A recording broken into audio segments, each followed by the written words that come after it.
প্রিয় দর্শক, আমন্ত্রণ জানাচ্ছি কনফিডেন্স পাওয়ার টক অনুষ্ঠানে। আমরা আজকে যেই শিরোনাম নিয়ে অনুষ্ঠান শুরু করছি, আপনারা নিশ্চয়ই পর্দায় দেখতে পাচ্ছেন, বিদ্যুৎ চমকে বিদ্যুৎ। এটা নিশ্চয়ই বুঝতে কোনো অসুবিধা হয়নি যে এখন যে ঝড় বৃষ্টি বাদল হচ্ছে এবং এরই মধ্যে অনেক বিদ্যুৎ সঞ্চালন লাইনে ক্ষতি হচ্ছে। সামনে রমজান রোজার সময় মানুষের এক ধরনের প্রস্তুতি থাকে, আর এরই মধ্যে যে গত মে মাসে যে গ্রিডের যে বিপর্যয়টি হয়েছে সেটার যে বাস্তবতা, সেসব নিয়ে আমরা আমাদের আজকের অনুষ্ঠান গুছিয়েছি। আমাদের সঙ্গে যিনি আছেন মাসুম আল বিরুনি, তিনি power grid company of Bangladesh পিটিসিবির ব্যবস্থাপনা পরিচালক। আমরা আমাদের সঙ্গে পেয়েছি এই বিদ্যুৎ খনিজ সম্পদ ইত্যাদি বিষয় নিয়ে যিনি দীর্ঘদিন ধরে কাজ করছেন, সাংবাদিক শাহনাজ বেগম। আমরা কথা বলবো এই বিষয় নিয়ে। স্বাগত জানাচ্ছি আমাদের এই অনুষ্ঠানে। যেই কথাটি বলছিলাম, বিদ্যুৎ চমকে বিদ্যুৎ, মানে চমক বললে তো অনেক রকমের হয়, আসলেই বিদ্যুৎটা আমাদের মানে উন্নয়নের চমক, সেটা বলতে পারছি। কিন্তু বিদ্যুৎ চমক যেটা আমরা কে বলছি থান্ডার স্টর্ম, সেটাতে কিছুটা ক্ষতিগ্রস্ত হচ্ছে বাংলাদেশের প্রত্যন্ত এলাকার মানুষ। সহকর্মী আহমেদ রাব্বি তানিমের রিপোর্টটা একটু দেখে তারপরে অনুষ্ঠান শুরু করি। গরমের উত্তাপে ঝড় বৃষ্টি যতটাই শীতল পরশ বোলাক, তার চেয়ে বেশি বিপর্যয় ডেকে আনে। আবহাওয়া বিশ্লেষকদের পূর্বাভাস বলছে, এই বছর গরমের উত্তাপ যেমন বেশি থাকবে, তেমনি কালবৈশাখী ঝড়ও আঘাত হানবে। মূলত আবহাওয়া ক্যালেন্ডারের 30শে এপ্রিল থেকেই দেশ জুড়ে শুরু হয়েছে ঝড়ো হাওয়া ও বৃষ্টি। তবে সবচেয়ে বড় আঘাতটা আসে এই মাসের শুরুতে। কালবৈশাখী ঝড়ে কিশোরগঞ্জের ভৈরব উপজেলার কালীপুরে একটি বিদ্যুতের টাওয়ার ভেঙে পড়ে 230 কিলোভোল্টের সরবরাহ লাইন ক্ষতিগ্রস্ত হয়। সারা দেশে পাওয়ার গ্রিডের 3185 সার্কিট কিলোমিটার 230 কেভি সঞ্চালন লাইন রয়েছে।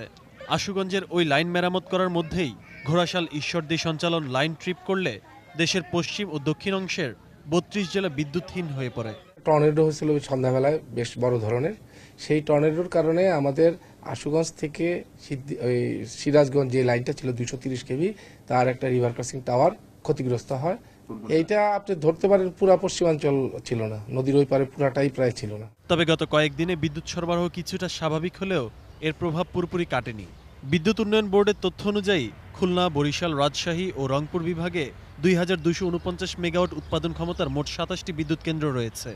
আর আবহাওয়া অফিসের ভৌগোলিক দিক নির্দেশনা বলছে, যে কোনো ঝড়ো বৃষ্টি কিংবা ঘূর্ণিঝড় সবকিছুতেই বেশিরভাগ সময় ক্ষতিগ্রস্ত হয় উত্তরাঞ্চল ও দক্ষিণাঞ্চলের এলাকাগুলো। পাওয়ার গ্রিড কোম্পানি বাংলাদেশের ওই 4 জোনে মোট 32 জেলা রয়েছে। যে কোনো বিদ্যুৎ বিপর্যয় ঘটলেই এর প্রভাব রাজধানী সহ সারা দেশেই পড়ে যায়। আর এবার অন্যান্য সময়ের চেয়ে বেশি ঝড় বৃষ্টির পূর্বাভাস নতুন করে ভাবিয়ে তুলেছে সাধারণ মানুষকে। বিশেষজ্ঞরা বলছেন, পাওয়ার গ্রিডের কর্মকর্তাদের যে কোনো বিদ্যুৎ বিপর্যয় মোকাবেলায় বিকল্প ব্যবস্থা সহ পুরোপুরি প্রস্তুত থাকতে হবে। আহমেদ রাব্বি তানিম, এটিএন নিউজ, ঢাকা। মাসুম আল বিরুনি, আমি একটু তানিমের রিপোর্টের সূত্র ধরেই তখন আপনি যখন কথা বলেছেন, তখন হচ্ছে যে কোথাও অনেক জায়গায় ছিল না এই ভৈরবের এই ঘটনার পরে কিছুটা স্বাভাবিক, এটা আমার সহকর্মী বলেছেন। পুরোটা স্বাভাবিক হতে কতদিন সময় লাগবে? মানে এটা বিষয়টা নিয়ে একটু ভুল ধারণা আছে অনেক সময়, যে আমার যে বিদ্যুতের যে ট্রান্সমিশন লাইনটা ছিল, এই লাইনটা দিয়ে আমার পূর্বাঞ্চল থেকে পশ্চিমাঞ্চলে আমরা প্রায় 250 থেকে 300 মেগাওয়াট বিদ্যুৎ সরবরাহ করতাম। তো এই লাইনটা ক্ষতিগ্রস্ত হওয়াতে আমরা এই 250-300 মেগাওয়াট বিদ্যুৎ পাঠাতে পারছি না। এর অন্য যে আরেকটা লাইন আছে আমার ঘোড়াশাল থেকে ঈশ্বরদী, সেই লাইনটা দিয়ে আমরা কিছুটা বেশি বিদ্যুৎ পাঠানোর ব্যবস্থা নিয়েছি। মানে কিছুটা বেশি, মানে আগেটা যেটা আগে যা ছিল তার সাথে আমরা আরেকটু বেশি। হ্যাঁ, কিন্তু আমরা ইচ্ছা করে এটাকে ফুল লোডে চালাচ্ছি না, যে কোনো কারণে যদি ওইটার দুইটা সার্কিট বলি আমরা, একটা সার্কিট ক্ষতিগ্রস্ত হয়, তাহলে আরেকটা সার্কিট কিন্তু অটোমেটিক্যালি ওভারলোডে এটা ট্রিপ করে যাবে। যেই ঘটনা হয়েছিল 2রা মে, যেই কারণে পশ্চিমাঞ্চলের বেশ কিছু অংশ আমাদের বিদ্যুৎবিহীন ছিল। সুতরাং আমরা ওই রিস্কের ভিতরে আমরা কোনো সময় ওই অপারেশনাল রিস্কে আমরা যাই না বা যাব না।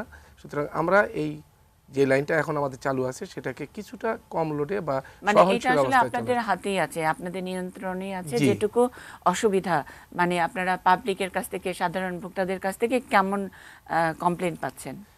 আমরা যথেষ্ট পরিমাণ কমপ্লেইন পাচ্ছি। মানে এটা তো মেইনলি আসলে আরইবি, এটা আরইবি এবং ওইখানে যে ডিস্ট্রিবিউশন কোম্পানিগুলো আছে তাদের যে গ্রাহক তারা আসলে এটা এবং তাদের মাধ্যমে আপনাদের কাছে আমরা ডিমান্ডটা আসবে। জি জি, আমরা ওই কোম্পানিগুলোর কাছে বাল্ক বিদ্যুৎটা সরবরাহ করি, সুতরাং আমরা যদি বিদ্যুৎ সরবরাহ করতে না পারি তারা গ্রাহকদের দিতে পারে না, এটা সত্য কথা।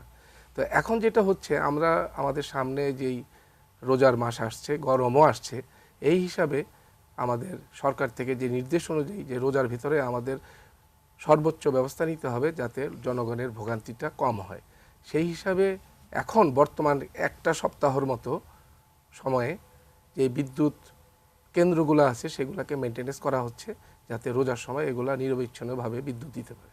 সেই কারণে এখন আপনার লোডশেডিংয়ের মাত্রাটা হয়তো সাধারণ অবস্থার থেকে একটু বেশি হয়েছে, সেই জন্য জনগণের ভোগান্তি হচ্ছে। এই জন্য আমরা অত্যন্ত দুঃখিত বিদ্যুৎ বিভাগের পক্ষ থেকে। কিন্তু এটা সত্য যে এটা শুধুমাত্র সঞ্চালন লাইনের জন্য হচ্ছে না, বর্তমানে যেই বিদ্যুৎ কেন্দ্রগুলো মেনটেনেন্সে আছে তার কারণে হচ্ছে।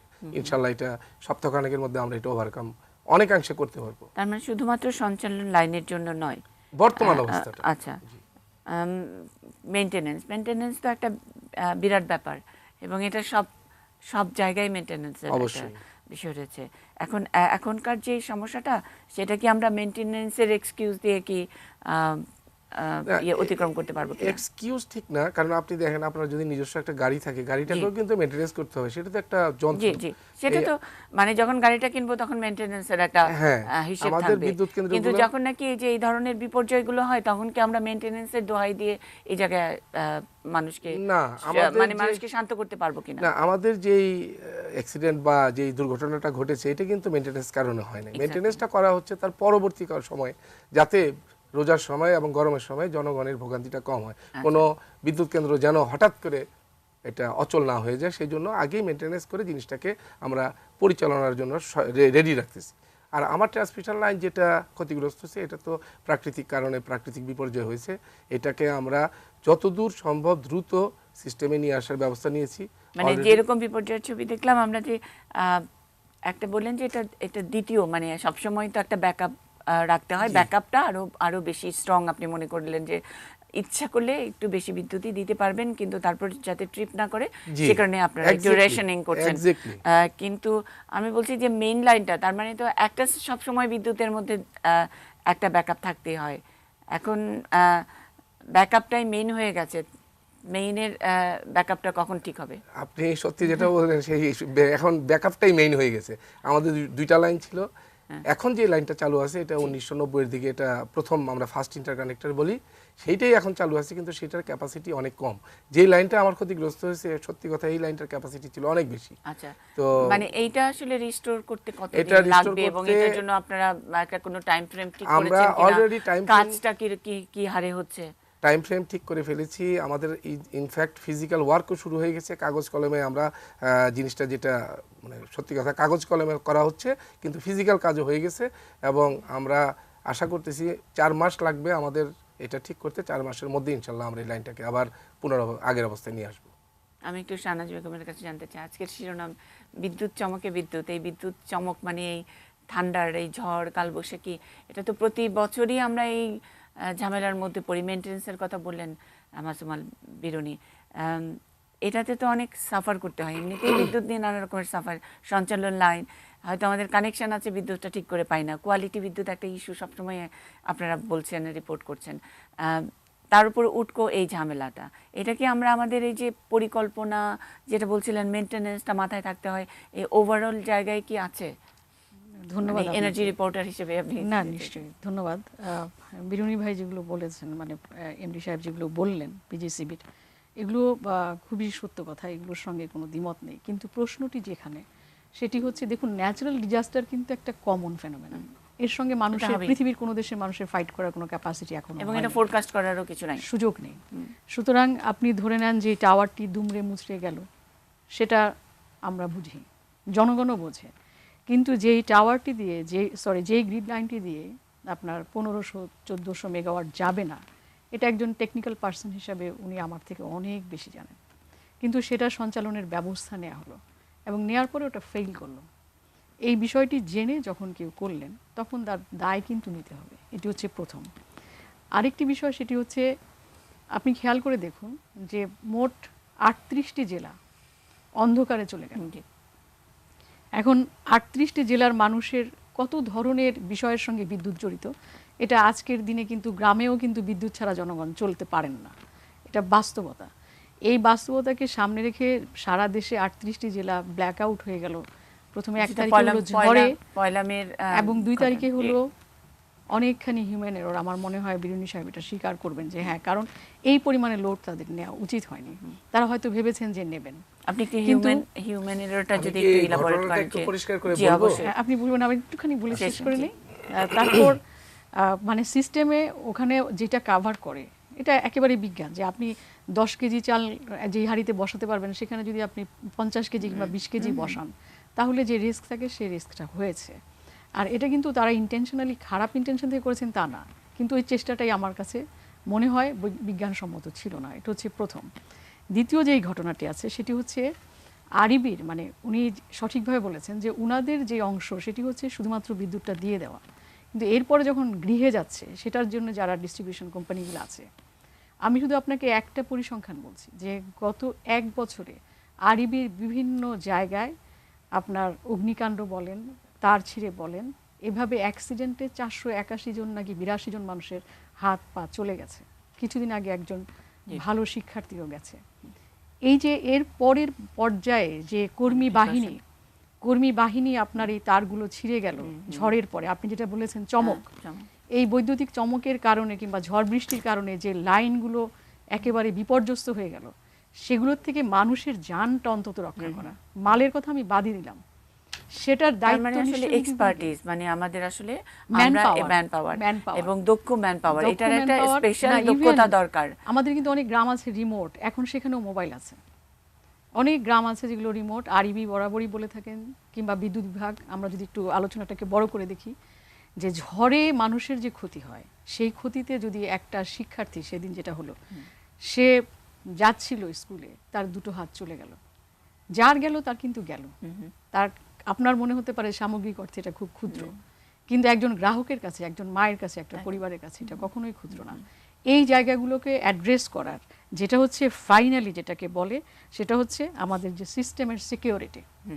এই সিস্টেমের সিকিউরিটিকে ডেভেলপ করার জন্যে যেই ম্যান পাওয়ার, সেটা পিজিসিবি হোক, ডিস্ট্রিবিউশন কোম্পানিগুলোর হোক, সেই ম্যান পাওয়ারটি নেই, সেই মানসিকতাটি নেই, এবং সেই জায়গায় আমরা আসিনি। আমরা জেনারেশনটাকে বাড়িয়েছি, এক্সপানশন করছি, কিন্তু সিকিউরিটির ইস্যুটা, জনতার যেটা ইস্যু, সেই ইস্যুটাকে আপনার, তার মানে আমরা শুধু একটা ওই যে জেনারেশন মানে পলিটিক্যাল কাউন্টার কে মানে সংখ্যা, মেগাওয়াট ইত্যাদি বলে আমরা এটা দরকারও আছে করতে পারি, কিন্তু মানে আমরা তো একটু হরাইজন্টালি তো গ্রোথটা হওয়া দরকার অবশ্যই। মানে সেই জায়গাগুলোকে আপনি যদি অ্যাড্রেস করতে না পারেন, জনগণ এই যে বিদ্যুৎ পাচ্ছে না, এটা তো একটা দুঃখ, সেই সঙ্গে তার হাত পা চলে যাচ্ছে, সেই সঙ্গে সে পঙ্গু হয়ে যাচ্ছে। মানে আমি বলছি যে মেগাওয়াট বাড়ছে, তার সঙ্গে আমাদের সচেতনতা, দক্ষ জনশক্তি তৈরি করা, এবং ওই যে আমরা বলছি সিস্টেম সিকিউরিটির কথা বলছি, সিস্টেম সিকিউরিটির মধ্যে যে হিউম্যান রিসোর্সকেও একটা সিকিউরিটির মধ্যে রাখতে হবে, সেই জায়গার ট্রেনিং গুলোর কথা আমরা ভাবছি কিনা। এবং আপনি প্রতি সেকেন্ডে যে আপনার করা, অ্যাড্রেস করা, জনগণ ধরেন ফোন করে বললো যে আমাদের এখানে এটা হয়েছে, আপনি নিশ্চয়ই সেই রিপোর্টটি মনে আছে আপনার, যে তারা কিন্তু, জনতা কিন্তু জানিয়েছে যে আমাদের এখানে 3 দিন ধরে তার পড়ে আছে। এটা কিন্তু মানুষ জানায়, নিজ দায়িত্বেই জানাচ্ছে, কিন্তু সেটা অ্যাড্রেস হচ্ছে না, ম্যান পাওয়ার নেই কিংবা আগ্রহ নেই। হ্যাঁ, এটা কি মাসুম আল বেরুনি কি ঠিক মানুষটি কিনা যে তাকে সামগ্রিক ঠিক না, কিন্তু উনি বিদ্যুতের সঙ্গে বহুদিন আছেন, কিন্তু মানে যেটা আপনি শাহনাজ বেগমের সঙ্গে একটু আমাদেরকে ব্যাখ্যা করবেন প্লিজ, সেটা হলো হিউম্যান এররের কথা যেটা শাহনাজ বেগম বলেছেন, যে একটা তো ঝড়ে ক্ষতি হলো, কিন্তু পরের যে ক্ষতিটা, যেটা আপনাদের আসলে অ্যাসেসমেন্টে কিছুটা ভুল ছিল। না, আমি প্রথমে ওনার কথাটাই বলি। উনি যেটা বললেন যে একটা মানুষের হাত চলে গেলে, অবশ্যই এটা দুঃখজনক এবং অত্যন্ত খারাপ জিনিস, যেটা আমাদের মতো দেশে হয়তো আমরা খুব সহজে এটাকে গ্রহণ করি। বিদেশ হলে কোনো দিন এটা এইভাবে দেখা হতো না, এটাকে অনেক গভীরভাবে এটাকে দেখা হতো। বিদ্যুৎ বিভাগের উপরে অনেক মামলা মোকদ্দমা একেবারে। না, তারপরে আমি একটা বলি, অবশ্যই আমাদের বিদ্যুৎ সেক্টরে আমরা যারা আছি, আমাদের হয়তো কিছুটা গাফিলতি আছে বা কিছুটা আমাদের দূরদর্শিতার অভাব আছে। তাছাড়াও আমাদের যে সাধারণ জনগণ, আমি কিন্তু এটা না বলে পারছি না, আমারই আত্মীয় স্বজন, তারা আমারই ভাই বোন, তারাও কিন্তু আপনার সিকিউরিটি সম্বন্ধে তাদের আগ্রহ বা সিকিউরিটি সম্বন্ধে তাদের জ্ঞান খুবই কম। আপনারা নিশ্চয়ই জানবেন এই যে আপনার রাস্তার উল্টা দিকেই এই কারণ বাজারে রাস্তার যে ডিভাইডার আছে এখান থেকে পার হইতে যে কিছুদিন আগে এক মহিলা কিভাবে নির্মমভাবে উনি অ্যাক্সিডেন্টের শিকার হয়েছেন, এটা এই ছবিটা ইন্টারনেটে আসছিল, আমিও দেখছি এটা। কিন্তু দেখেন তারপরেও আপনি আজকে যে দেখেন আপনি সেই লোকজন কিন্তু সেই একই জায়গা দিয়ে পার হচ্ছে, তাদের কোনো চিন্তাও নেই, বাস আসছে গাড়ি আসছে, কোনো চিন্তা নেই। ঠিক বিদ্যুতের বেলায়ও কিন্তু তাই। এটা তো পার্সোনাল লেভেলের মানে তার নিরাপত্তা বোধের কথা অথবা অ্যাওয়ারনেসের কথা বললেন, কিন্তু সিস্টেম অ্যাজ এ হোল আপনারা যখন একটা সেবা দিচ্ছেন, সেই সেবা দানকারী যে সব মানুষগুলো কাজ করে, আপনাদের সঙ্গে আপনার একজন কর্মী কাজ করে, তার সিকিউরিটিটা নিশ্চিত করা, তিনি কাজ করতে গিয়ে একটা মানে অ্যাক্টিভ লাইন সেটাকে ডিসম্যান্টেল করতে গিয়ে তিনি একটা কোনো বিদ্যুৎ ঘটনা হলেন কিনা, আর এই সার্ভিসটা তো আপনাদের সার্ভিস, একটা হলো অ্যাক্সিডেন্ট করে মরে যাওয়া, আরেকটা হলো আপনাদের লাইন এটা পড়ে থাকলো ঝড়ে 3 দিন ধরে পড়ে থাকলো, আর স্কুলের বাচ্চা বলেন একজন কৃষক বলেন তারা এটার মধ্যে অবশ্যই আপনি যে কথাটা বললেন, যে এক্সাম্পল দেখালেন, এটা কোনোভাবেই গ্রহণযোগ্য না। 3 দিন ধরে একটা তার পরে থাকলে সেটার থেকে বিদ্যুৎ সরবরাহ বন্ধ হয়ে যাবে না, এটা কোনোদিন গ্রহণযোগ্য না। কোনো বিদ্যুৎ সিস্টেমে এটা হতে পারে না। হয়তো কোনো কারণে তাদের এই ফল্ট ছিল, তারা লোকেট করতে পারে নাই। তবে আমি যেহেতু ট্রান্সমিশন নিয়ে কাজ করি, আমি ডিস্ট্রিবিউশন সম্বন্ধে কোনো কমেন্ট বা কোনো কথা আমি এই মুহূর্তে বলবো না। তবে ওভারঅল আপনি যেটা বললেন যে বিদ্যুৎ সেক্টরে অবশ্যই আমাদের কিছুটা গাফিলতি আছে, এটা আমরা অস্বীকার করার কোনো উপায় নেই। আমরা চেষ্টা করছি আমাদের জনগণকে এবং আমাদের যারা কর্মী বাহিনী তাদেরকে আরো সচেতন করতে, যাতে তারা নিজেরা সচেতন হয় এবং তাদের সচেতন। আপনি যদি একটু ওই পয়েন্টটা একটু বলেন, শাহনাজ বেগম যেটা বললেন যে একটা তো ঝড়ের পরে যেটা হিউম্যান এরারের, সেটা কি আপনাদের তো দক্ষ লোকজন বসেছিল, সেকেন্ড লাইনের কথা যেটা বলছিলেন যে ফার্স্ট লাইন তো একটা থাকে, তার সঙ্গে একটা ব্যাকআপ লাইন থাকে, সেই ব্যাকআপ লাইনে আপনি প্রথমে বললেন যে আরো বেশি বিদ্যুৎ আছে, কিন্তু এটা কি ঠিকভাবে অপারেট করতে পারলো আমাদের, এবং বিপদে কি ওই ব্যাকআপ লাইন আমাদের কাজ করলো? আমি একটু এক্সপ্লেন করি, তারপরে জিনিসটা আপনি বুঝবেন। আমাদের ঝড়ে লাইনটা ক্ষতিগ্রস্ত হয় 1 মে।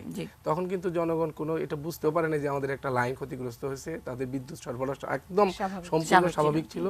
2 তারিখ বেলা 11টার দিকে কি হলো, আমাদের ওয়েস্টার্ন গ্রিডে যে সমস্ত বিদ্যুৎ কেন্দ্র ছিল তার ভিতরে ভেড়ামারা একটা বিদ্যুৎ কেন্দ্র, সেটা টেস্ট রানে চলছিল, তখনও সেটা কমার্শিয়াল অপারেশনে আসেনি।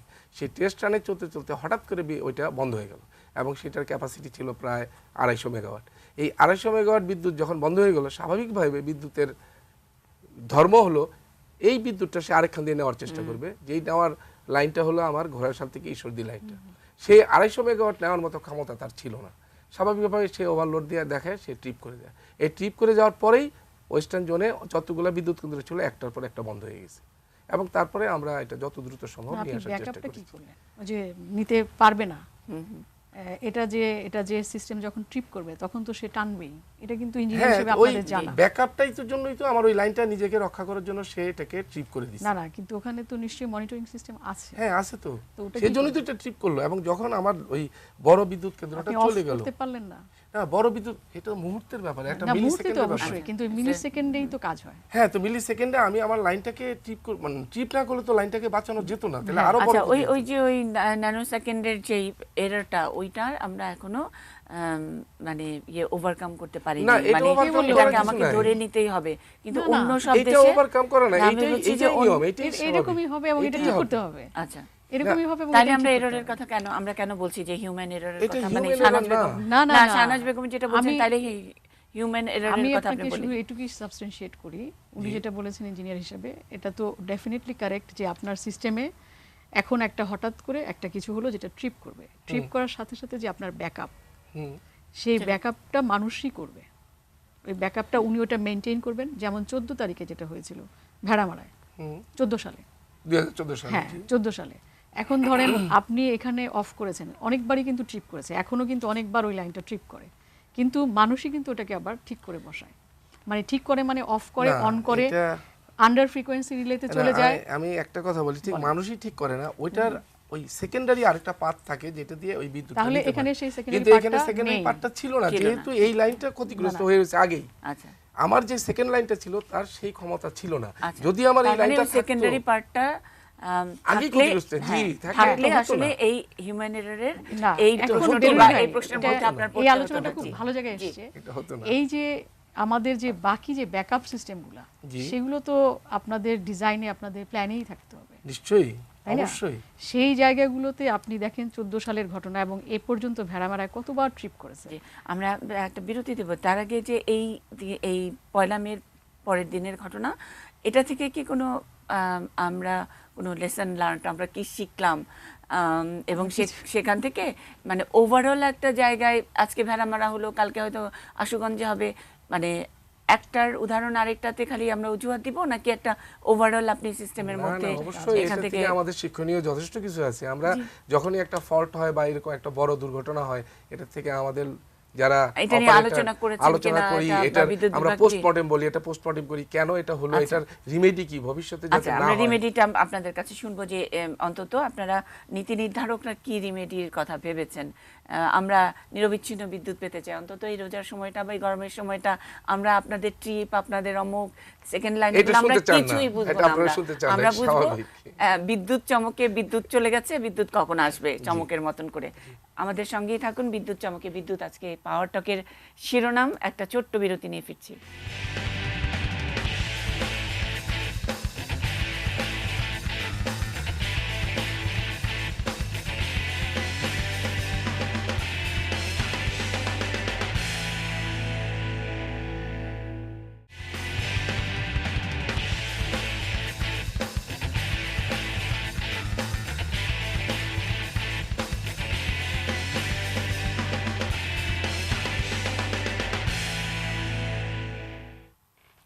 প্রিয় দর্শক, দেখছেন কনফিডেন্স পাওয়ার টক, বিদ্যুৎ চমকে বিদ্যুৎ। আমাদের আজকে শিরোনাম, এতক্ষণ যারা টেলিভিশন সেটের সামনে বসেছিলেন তারা নিশ্চয়ই জানেন আজকের বিষয়টি, আর এইমাত্র যারা হঠাৎ করে বিদ্যুৎ চমকের মতো এসে সেটের সামনে বসেছেন তাদেরকে একটু ব্যাখ্যা করে নিতে হয়। শিরোনামটি রেখেছি, সম্প্রতি যে ঝড় হচ্ছে বা টর্নেডো হচ্ছে কোথাও কোথাও, যেভাবে বিদ্যুৎ চমক, মানে আমরা বলছি যে থান্ডার স্টর্ম, সেগুলোর কারণে অনেক বিদ্যুৎ লাইনে ক্ষতি হচ্ছে। অনেক সময় লম্বা সময় ধরে ঢাকার বাইরে বিভিন্ন জেলা অন্ধকারে থাকছে। আমরা জানি এই বিদ্যুৎ ব্যবস্থাপনায় সবসময় একটি ব্যাকআপ লাইনের ব্যবস্থা থাকে, কিন্তু সেখানে অনেক সময় সঞ্চালন লাইনের কিছু এরর, কিছু হিউম্যান এররের কথা এতক্ষণ আলোচনা করছিলাম, সেসবের কারণে পুরোটাই সুবিধাটা আসলে আমরা ভোক্তারা পাচ্ছি না। কিভাবে পাবো সেসব বিষয় নিয়ে কথা বলছেন আমাদের সঙ্গে পাওয়ার গ্রিড কোম্পানি অব বাংলাদেশের ব্যবস্থাপনা পরিচালক আছেন মাসুম আল বিরুনি, আর সঙ্গে আছেন সাংবাদিক শাহনাজ বেগম। দীর্ঘদিন ধরে তিনি বিদ্যুৎ এবং এনার্জি এই বিষয় নিয়ে কাজ করছেন। আমরা একটু ঢাকার বাইরের দু একজনের কথা শুনতে চাই। আমার সহকর্মীরা আজকে বিকেলেই বিভিন্ন এলাকা থেকে তাদের এই বিদ্যুতের অবস্থা বা পাওয়ার গ্রিডের যে এই বিদ্যুৎ চমকে যেসব ঝামেলা হয়েছে সেসব ঝামেলার দু একটি রিপোর্ট বিভিন্ন জায়গা থেকে পাঠিয়েছে। প্রথমে আমরা একটু বগুড়া থেকে ঘুরে আসব। আমি এখন বগুড়া সাতমাথায় দাঁড়িয়ে আছি। বগুড়াতে কিন্তু বিদ্যুতের যে ভেলকিবাজি সেটা কিন্তু খুব একটা নেই বললেই চলে। লোডশেডিং ইদানিং খুব একটা হয় না, তবে একটি বিষয় কিন্তু লক্ষ্য করার মতন যে একটু বাতাস উঠলেই কিন্তু পিডিবি বিদ্যুৎ বন্ধ করে দেয়। একটু ঝড় হলে পরেই দেখা যায় 1 থেকে 1.5 ঘন্টা বিদ্যুৎ থাকে না। এটা একটা কমন সমস্যা হয়ে দাঁড়িয়েছে বগুড়ার জন্য। তবে লোডশেডিং যে খুব একটা হয় এটা বলবো না আর কি। আমরা একটু কথা বলবো, এখানে একজন বগুড়ার একজন কারোর সাথে কথা বলতে চাই, আপনার সাথে কথা বলতে চাই। আপনি একটু বলুন আসলে লোডশেডিংটার ব্যাপারে কেমন হয় বগুড়ায়? ধন্যবাদ। অ্যাকচুয়ালি বগুড়া কিন্তু বিদ্যুৎ পরিস্থিতি আগের চেয়ে অনেক ভালো, কিন্তু ঝড়ের কারণে বিগত কয়েকদিন কয়েকদিন ঝড়ের কারণে এখানে বিদ্যুৎ পরিস্থিতি মাঝে মাঝে একটু ডিস্টার্ব দিচ্ছে, এবং যদিও বিদ্যুৎ বিভাগ চেষ্টা করছে ব্যালেন্স করবার জন্যে, কিন্তু আগের চেয়ে বলা যায় যে অ্যাকচুয়ালি বগুড়ায় বিদ্যুৎ পরিস্থিতি অনেক ভালো আছে। হয়তো ঝড়ের কারণে সেটা ব্যালেন্স করতে একটু সময় বা সমস্যা হচ্ছে এই আর কি। আপনারা শুনছিলেন একজন বগুড়াবাসীর কথা, যে আসলে তিনিও জানাচ্ছিলেন যে শুধুমাত্র ঝড়ের কারণেই মাঝে মাঝে বিদ্যুতের এরকম ভেলকিবাজি হয়, তবে খুব একটা লোডশেডিং হয় বলে আমরা এখন আর দেখি না। আমরা একটু যেতে চাই মংলাতে, যেটা বগুড়া থেকে বলছিলেন যে বিদ্যুতের লোডশেডিংয়ের কথাটা আপনাদের জন্য সুখবর। আমরা সাধারণ মানুষের কাছ থেকে এরকম কথা খুব কমই শুনি, সন্তুষ্টিটা কমই থাকে, কিন্তু এখানে বগুড়াবাসী সন্তুষ্টি প্রকাশ করেছে। ঝড় হলে বিদ্যুৎ বন্ধ থাকবে, এটাই স্বাভাবিক। আমরা যাব এখন মংলা। বিদ্যুৎ বিপর্যয়ে চরমে পড়েছে মোংলা এবং মোংলা বন্দর সহ মোংলা আশপাশের এলাকায়। রমজান আসার আগেই শুরু হয়ে গেছে এই বিদ্যুৎ বিপর্যয়। এই বিদ্যুৎ বিপর্যয়ের চরম ক্ষতিতে পৌঁছেছে মোংলা বন্দরের ব্যবসায়ী এবং বন্দর ব্যবহারকারীরা। বন্দর ব্যবহারকারী এবং ব্যবসায়ী এবং সাধারণ মানুষ বলছে এই রমজান আসার আগেই দিনে 2 থেকে 3 বার, রাতে 4 থেকে 5 বার করে বিদ্যুৎ এখনই চলে যাচ্ছে। বিনা নোটিশে এই বিদ্যুৎ আসা যাওয়া করে, কখন আসে কখন যায় কেউই বলতে পারছে না। এই বিদ্যুতের খেলা, বিদ্যুৎ রমজান আসার আগেই মানুষের এই রোজার মাসে এই চরম গরমে বিদ্যুৎ যখন আসা যাওয়া শুরু করছে, তখনও এই মোংলার মানুষ পড়েছে চরম ভোগান্তিতে। বিপর্যয় নেমে এসেছে বিদ্যুতের। আচ্ছা, বিদ্যুৎ ধন্যবাদ। মংলা থেকে আমার সহকর্মী নিজামুদ্দিন তিনি পাঠিয়েছেন। কিন্তু শরীয়তপুরে তো বিক্ষোভটা কি আপনার মানে সরাসরি দেখার সুযোগ হয়েছিল কিনা? এই বিদ্যুৎ নিয়ে, বিদ্যুতের যে বিড়ম্বনা, সেটা নিয়ে বিক্ষোভ হয়েছে। সত্যি কথা আমি জানি না, কারণ শরীয়তপুরে আমি আপনাকে একটু দেখাতে পারি। শরীয়তপুর দেখান, গ্রিড নাই, কিন্তু তারা তাহলে কার কাছে চাইবে? কেন এটা শরীয়তপুর খুব সময় পল্লী বিদ্যুতের এলাকা, পল্লী বিদ্যুতের এলাকা। বলতে পারেন। আচ্ছা, কিন্তু নিশ্চয়ই এই অনুষ্ঠান পল্লী বিদ্যুতের কেউ না কেউ নিশ্চয়ই দেখবেন। আমরা তাদের জন্য শরীয়তপুরের বিক্ষোভটা দেখাতে চাই।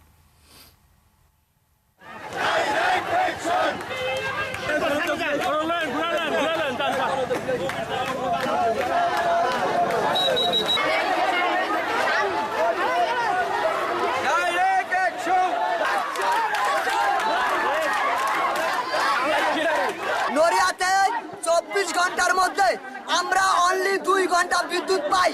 এই পোলাপানে ছেলে মেয়েদের লেখাপড়ার জন্য পর্যাপ্ত পরিমাণে আমরা বিদ্যুৎ পাচ্ছি না। অফিস আদালতে, বিভিন্ন ব্যবসা প্রতিষ্ঠানে আমরা পাচ্ছি না। এই বিদ্যুতের দুর্নীতি কোথায় হচ্ছে? আমার মনে হয় জিএমএ দুর্নীতি করতেছে। আমরা আজকে ভুক্তভোগী, আমরা কি করব? এটা নিয়ে কি কোনো জবাব দিবেন কিনা? এই যে না, এটা স্বাভাবিক। 24 ঘন্টার মধ্যে 2 ঘন্টা বিদ্যুৎ পাচ্ছে না। যদিও আমার গ্রিড ওখানে নেই, এটা পল্লী বিদ্যুৎ এলাকা, তারপরেও আমি কিছু অংশে এটার জন্য দায়ী। মানে কি যে দায়িত্ব নেবেন, দায়িত্ব এই জন্য না ঘোড়াশালী সর্দির জন্য না, দায়িত্ব এই কারণে নেব যে এটা আমারই দায়িত্ব যে বাল্ক বিদ্যুৎটাকে নিয়ে একখানে দেওয়া এবং সেখান থেকে গ্রাহকদের কাছে পৌঁছানো। হয়তো ওই এলাকায় যে গ্রিড সাবস্টেশনটা আছে সেখান থেকে এই যে ডিস্ট্রিবিউশন লাইনের কথা বলা হচ্ছে, সেখানে তারা পুরোপুরি বিদ্যুৎ পাচ্ছে না। তবে একটা আশার কথা হলো, আমরা কিন্তু শরীয়তপুরে একটা নতুন বিদ্যুৎ উপকেন্দ্র, সঞ্চালন উপকেন্দ্র বড় তৈরি করা শুরু করেছি। অলরেডি কন্ট্রাক্ট হয়ে গেছে এবং আশা করি 1 থেকে 1.5 বছরের মধ্যেই এটা হলে আজকে যে জনগণ যেরকম তাদের বিক্ষোভ দেখাচ্ছে, হ্যাঁ না, যেরকম বিক্ষোভ দেখাচ্ছে, এটা তাদেরকে দোষ দেওয়া যায় না। তাদের মানে এই মিছিলে ডাইরেক্ট অ্যাকশনের উল্টো দিকে আপনারা বিদ্যুৎ বিভাগ ডাইরেক্ট অ্যাকশনে যাচ্ছেন 1 বছরের মধ্যে। সেটা আমারই ভাই, আমারই বোন, আমারই আত্মস্বজন। এইরকম যদি সত্যি কথা তারা যেটা বললো যে তারা যদি 12 ঘন্টা বিদ্যুৎ না পায়, এরকম হলো আমি হলেও করতাম সেটা। এটা অস্বাভাবিক কিছু না। তো এটা যতটুকু দুর্দশা লাঘব করা যায় আমরা ব্যবস্থা নিচ্ছি। তবে যেটা আপনারা নিশ্চয়ই শুনে আসছেন যে আমাদের সরকার, বর্তমান সরকার, এটা জেনারেশনের পিছনে যথেষ্ট তাদের মানে যেই চেষ্টা চালিয়েছে, তাতে প্রায় 15,000 মেগাওয়াট আমরা এখন জেনারেশন করতে পারি। কিন্তু সেই সাথে সাথে একই সাথে ডিস্ট্রিবিউশন এবং ট্রান্সমিশনটা সেইভাবে উন্নতি হয় নাই, যেটা আমরা ইদানিংকালে আমরা এটা একটা বড় ইস্যু। আমরা বিদ্যুৎ নিয়ে অনেক মানে প্রায় 1.5 বছর ধরে একই অনুষ্ঠান করছি এবং আমরা উৎপাদনের কথা বলছি, কিন্তু ডিস্ট্রিবিউশন আর যেই সঞ্চালনের আপনি ভাত রান্না করলেন, কিন্তু ভাতটা তো জনগণকে দিতে হবে, প্লেটে সার্ভ করতে হবে, সেই প্লেট লাগবে, থালা আমরা আসলে কতদিন শুনবো? সেটা আমরা তো মেগাওয়াট ইনশাআল্লাহ 30 থেকে 3,000 থেকে 7,000 থেকে 8, এখন 14,000 মেগাওয়াট ইত্যাদি নানান আমরা মেগাওয়াট। দেখেন এই পর্যন্ত আমরা 9,212 মেগাওয়াট অলরেডি ডেলিভার করেছি। সুতরাং ইনশাআল্লাহ আমাদের সেই সক্ষমতা আছে। আমরা যদি জেনারেশন ঠিকমতো থাকে, এখন আপনার কথাই যদি বলি যে ভাত রান্না করার সক্ষমতা আপনার আছে, কিন্তু সার্ভ না করলে এই ভাতের সুফল তো মানুষ পাবে না। সেটা নিয়ে আপনাদের প্ল্যানটা কি রকম? সেই প্ল্যান হলো, আমরা যথেষ্ট পরিমাণে ইনভেস্টমেন্ট শুরু হয়ে গেছে, যথেষ্ট পরিমাণে কাজ হচ্ছে। আপনারা যদি সারা দেশে ঘোরেন দেখবেন প্রায় প্রতিটা জেলাতে আমাদের নতুন করে গ্রিড সাবস্টেশন হচ্ছে, নতুন লাইন হচ্ছে। আজকে যে আমাদের শাহনাজ যেই কথাটা বললেন যে আমাদের ব্যাকআপ নাই, সেই কারণে এরকম হলো, কথা সত্য। কিন্তু আমাদের ওই এলাকায় ব্যাকআপ নেই, আমরা কিন্তু সারা দেশেই এখন ব্যাকআপ তৈরি করছি। আপনি দেখবেন প্রায় প্রতিদিন এখন ঝড় হচ্ছে। গতকালকেও ঢাকাতে ঝড় হচ্ছে, আমাদের কিন্তু বেশ কয়েকটা লাইন ট্রিপ করে গেছে। কিছু কিছু এলাকায় বিদ্যুৎ ছিল না, কিন্তু সেটা খুব অল্প সময়ের জন্য।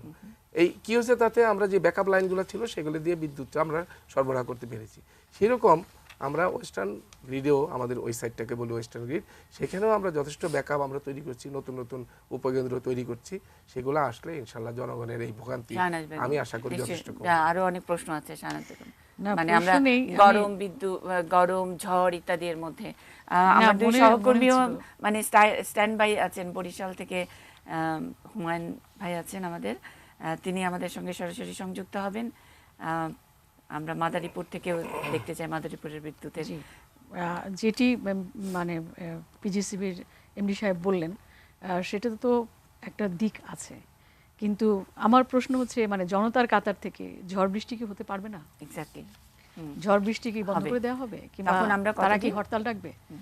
এখন প্রশ্ন হচ্ছে যে আপনি একটা জিনিস খেয়াল করে দেখেন, আমরা কিন্তু গত 10 বছর ধরে এই সরকার আসবার পরে একটা স্টেবল গভর্নমেন্ট পাচ্ছি, গত প্রায় 10 বছর হয়ে যাচ্ছে, কিন্তু সেই কাজটিকে, সেই শক্তিটিকে কি আমরা কাজে লাগাতে পারছি কতটুকু? যেটি আমি প্রথমে বললাম যে আপনি সিস্টেমের সিকিউরিটি, সেই সিস্টেমের সিকিউরিটি আমরা, আপনি যেটা বললেন এত হাজার মেগাওয়াট, এই এত হাজার মেগাওয়াট তো জনগণের কাছে মায়না রাখে না। আমার ইন্ডাস্ট্রি যদি অফ থাকে, আমার বাসা যদি বন্ধ থাকে, তাহলে আমার কাছে দেখা যায় না। সেই কারণে আপনি দেখেন যে এই যে ঘোড়াশাল ঈশ্বরদী লাইনটা যে ট্রিপ করলো, আপনি মংলার যে রিপোর্টটি দেখালেন, শরীয়তপুরের যে রিপোর্টটি দেখালেন, এরা কিন্তু এটার দ্বারা সরাসরি ক্ষতিগ্রস্ত হয়েছে। এবং একই সঙ্গে ডিস্ট্রিবিউশন লাইনের যে সংকট, যেটি আরইবি কিংবা পিডিবি কিংবা অন্য কোনো সঞ্চালন মানে ব্যবস্থাপনার সঙ্গে জড়িতদের কারণে হতে পারে, কিন্তু প্রথমে তো হচ্ছে তারা বিদ্যুৎটা পেতে পারছে না। এই না পাওয়ার জায়গাটিকে অ্যাড্রেস করবার জন্য এখন যেটি হচ্ছে সিস্টেম সিকিউরিটির দিকে যে নজরটি দেওয়া দরকার, গত 10 বছরে সেটা মিনিমাম পর্যায়ে দেওয়া হয়নি। আমি শাহনাজ বেগমের এই প্রশ্নটার উত্তর আমি আপনার কাছ থেকে শুনতে চাই, খুব ছোট্ট করে বলবেন। তার আগে দুই সহকর্মী দুই জায়গায় স্ট্যান্ড বাই আছেন। আমরা প্রথমে বরিশালে যাচ্ছি, বরিশাল থেকে তারপরে যাব মাদারীপুরে।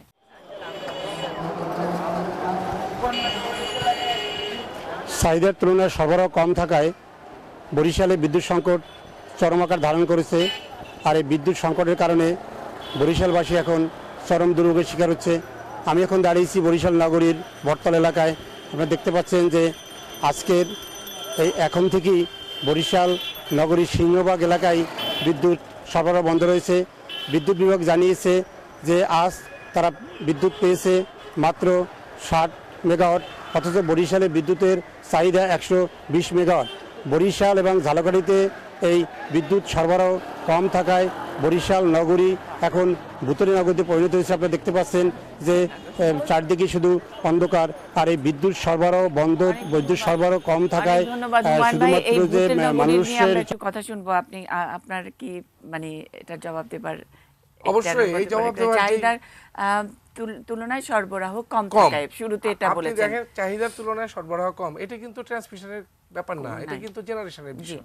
যেই কথাটা আমি প্রথমেই বললাম যে রোজার কারণে এবং সামনে যে গরম আসছে সেটার কারণে প্রতিটা প্রায় ওই অঞ্চলের প্রতিটা বিদ্যুৎ কেন্দ্র, এখন বড় বড় বিদ্যুৎ কেন্দ্রগুলো মেইনটেনেন্সে আছে। এই বিদ্যুৎ কেন্দ্রগুলো যদি চালু থাকতো বা এগুলোর থেকে যদি বিদ্যুৎ উৎপাদিত হতো, তাহলে আজকে জনগণের এতটা ভোগান্তি হতো না। উনি যে কথাটা বললেন, তার মানে যে আমরা যে মেগাওয়াটের একটা স্ট্যান্ডার্ড একটা বলতেছি, এবং যেটা নাকি যেদিন একটা এক্সট্রিম হয়, যেমন 9000 মেগাওয়াট আমরা দিয়ে দিতে পারলাম একদিন, 13000 মেগাওয়াট দিয়ে দিতে পারলাম, সেটাই ধরে রাখছি, কিন্তু এটার একটা মানে কনসিস্টেন্সি থাকবে না। এখন আপনারা যদি স্ট্যাবিলিটি, যে আমি 15 দিন যদি আমি ধরেন চাহিদার তুলনায় সরবরাহ কম থাকে, আর একদিন যদি সারা দেশ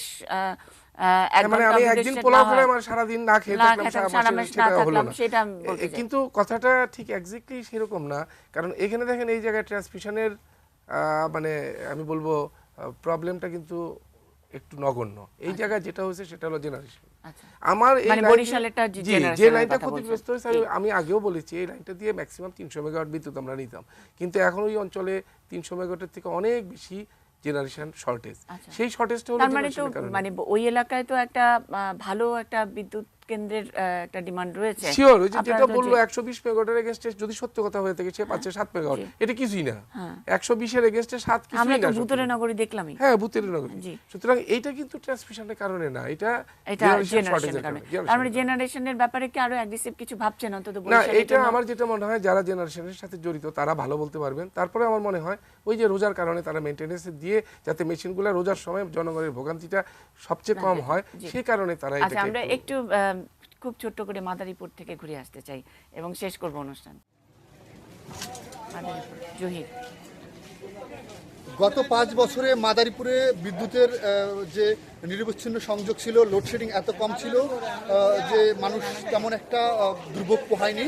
কিন্তু এইবারের যে এই গরম মৌসুম শুরু হওয়ার পরই মানুষ চরম দুর্ভোগে পড়েছে। বিশেষ করে দীর্ঘ সময় লোডশেডিং থাকার কারণে মাদারীপুরের বিভিন্ন এলাকা অন্ধকারাচ্ছন্ন হয়ে থাকে এবং গ্রামের দিকে লোডশেডিংগুলো বেশি হয়। এবং সবচেয়ে যে বড় ভোগান্তির মধ্যে পড়ে জনগণ, রাতের বেলা লোডশেডিং হয়, এই বিষয়টি তাদের কাছে চরম ভোগান্তির মধ্যে পড়ে স্থানীয় লোকজন এবং মাদারীপুরের বিভিন্ন এলাকায়।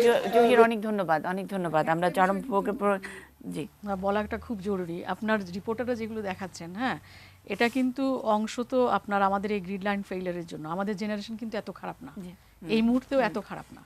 যেটি হচ্ছে সংকট সেটি হচ্ছে ওখানে পৌঁছানো যাচ্ছে না, এটা হচ্ছে বাস্তবতা। এখন জেনারেশনের একটা মোটামুটি এমন ব্যালেন্সটি রয়েছে যাতে করে এত লোডশেডিং না হয়। কিন্তু এই লোডশেডিংটা বাড়ার কারণ কিন্তু খুবই চমৎকার একটা প্রশ্ন। আমি আবারও বলছি, আপনি আমাদেরকে একটু আশ্বস্ত করবেন আমি কিনা? আবারও বলছি, আপনারা খোঁজ নিয়ে দেখতে পারেন এই মুহূর্তে যদি জেনারেশন ওখানে থাকতো তাহলে এই ভোগান্তি হতো না। জেনারেশন অনেক কম, আমি নিজেও স্বীকার করছি। তার মানে আপনি শাহনাজ বেগমের সাথে কিছুটা দ্বিমত করছেন? না, উনি যেটা বলতেছেন যে জেনারেশনটা এটা হয় কিন্তু ট্রান্সমিশনের কারণে এই মুহূর্তে আমি যেটা বলছি আবারও বলি পিজিসিবি এমডি সাহেবকে, সেটি হচ্ছে যে আমাদের 2 তারিখে যে ঘটনাটা ঘটেছে, 1 তারিখে যে ঘটনাটা ঘটেছে, তার জন্য আমাদের যে ক্ষতি হয়েছে সেটার জন্য সরকার কাজ করে যাচ্ছে, তারাও প্রচুর কাজ করে যাচ্ছেন। কিন্তু কিছু কিছু জায়গায় যেই জায়গাটি দিয়ে বিদ্যুৎটি যেত সেই জায়গাগুলি এমনভাবে ক্ষতিগ্রস্ত হয়েছে যেটা এই মুহূর্তে পুরোপুরি সারিয়ে তোলা যাচ্ছে না পুরোপুরি।